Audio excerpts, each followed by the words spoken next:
अगर तुम जिंदगी में कामयाब होना चाहते हो तो बाहर निकलो, धक्के खाओ, लेकिन घर पर खाली मत बैठो, क्योंकि ठहरा हुआ पानी और रुका हुआ इंसान दोनों सड़ जाते हैं।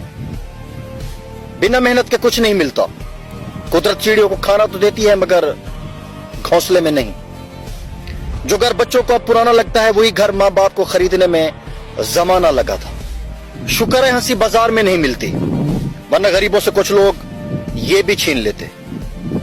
जिंदगी में कुछ सीखो या ना सीखो, मगर लोगों को पहचानना जरूर सीखो, क्योंकि जैसे लोग दिखते हैं वैसे होते नहीं हैं। कड़वी जुबान वाले का शहद भी नहीं बिकता, जबकि मीठी जुबान वाले की मिर्ची भी बिक जाती है। यहां कोई किसी से खुश नहीं हो सकता। किसी के लिए जान भी दे दो तो कहते हैं इसकी जिंदगी ही बस इतनी थी। घड़ी का वक्त ठीक करने वाले तो बहुत मिल जाते हैं, लेकिन जिंदगी का वक्त आपको खुद ही बेहतर करना होगा। जिंदगी में जो भी करना है खुदा के भरोसे और अपने दम पर कीजिए, लोगों के भरोसे और दम पे नहीं, क्योंकि लोग कंधों पर भी तब भी उठाते हैं जब मट्टी में मिलाना हो। अगर आप मेरी बातों से एग्री करते हैं तो कमेंट में यस जरूर लिखिएगा।